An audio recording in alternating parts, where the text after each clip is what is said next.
These are the two greatest Marvel comics of all time, bar none. That's talking back from the beginning legacy of just Stan and Kirby all the way to now. They still have not been trumped. I've got both these books here, an oversized edition. This is Weapon X by Barry Windsor-Smith. And what I mean by Barry Windsor-Smith, he wrote it, he drew it, he colored it, and he even lettered it. This book is all his heart. This is perhaps one of the most visually striking books in all of Marvel Comics. The way he crafted Wolverine, Canadian Secret Service man who is being transformed into this monster. And these incredible visuals of him naked with the claws, facing off against these animals, a mountain lion, a bear. And I was watching even some videos of Wolverines getting in fights with bears in real life. And you see that aggression, and he's completely captured that here. And the writing has this nuance and depth. And what's so unique is he made it so that we don't know what's inside of Wolverine's head. It's just everyone around him, so he feels isolated and like an animal being observed. At the core of this story is a man who is being manipulated by a supposed scientist who's doing this for the greater good, but actually is doing it for his perverse agenda. And he's torturing and destroying this man and trying to transform him into this beast, the Wolverine, right? And this is when this comes full circle and he slaughters the professor who's been torturing him all this time.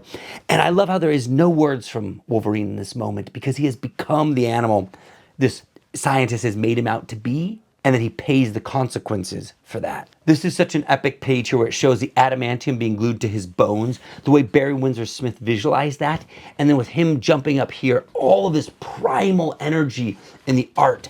That's what stands out to me so much in this book, is this primal feeling he's captured in a way I've never felt with another comic, where you felt this raw, visceral energy with each page turn.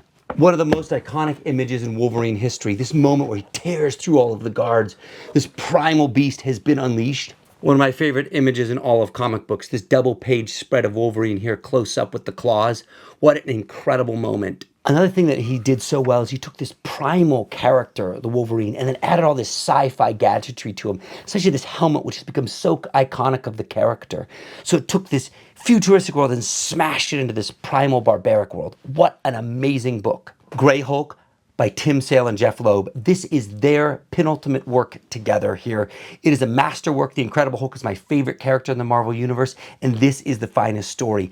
And what I love about this is the Hulk gray, right? And it talks about Hulk when he's gray before he becomes green, when he's caught in between this world of right and wrong, left and right, just and unjust. There's a moral ambiguity and the friction that happens in this world is at the core of this. And that's what's so beautiful about this storytelling is the themes. The heart of the story is Bruce Banner talking to his therapist about his struggle with being the beast and the man and the complexity of that. And he's talking to him late at night. But you can see the book starts in black and white because this is the moral theme about this world that Bruce Banner would love to have where it's black and white, where he can see clearly what is right and wrong, but he's lost that with the Hulk. And then it shifts from this into the world of color. But this great panel says it all, where he's doubting himself, and you can just see this eye looking back. This nuanced level of storytelling is littered throughout this. One of the most beautiful pages, also too in all of Marvel history here, when the army is coming after the Incredible Hulk and it smashes into him. Look at this beautiful, beautiful page. This, at the heart of this story is Hulk is in love with the woman who he's trying to connect with, who once loved him when he was Bruce, but he can't connect with her now that he's the Hulk. And her dad is also the general of the army, and so he's trying to kill the Hulk. So it's this massive collision of a man in love with a woman who cannot connect with him anymore, and her father who's trying to destroy him. There's an incredible fight in here between the Iron Man and the Hulk. This is old bucket Iron Man here. And you can see, look at the way he lays out these panels and all the aggression. It's such a beautiful work. And then Jeph Loeb's ability to land the perfect line with the perfect weight to match the image. It's so intertwined, it almost feels like the two men are one. Look at this panel here of the Iron Man and the reflection of Hulk on his mask. Best page in the book. This shows the loneliness of what it is to be the Incredible Hulk. Here he is out on the cliff with this little bunny. And there's this beautiful moment where he crushes the bunny's head without realizing it. And he realizes his fingers have gotten wet from the blood of this, even though he loved this little bunny. And then later when he's dealing with the woman he loves, and he's hurt her, and he can feel her blood on his hand. He can feel that she's also become wet. And he's worried now that he's hurt her, and it destroys him. And the way it builds those themes, those setups and payoffs, this is masterwork stuff from Jeph Loeb and Tim Sale. Look at these incredible page layouts here. Look, you see the way it zooms in on those eyes, and it just becomes the green eye, which leads to this idea of the green Hulk that's later to come. But this gray space Hulk is so tormented.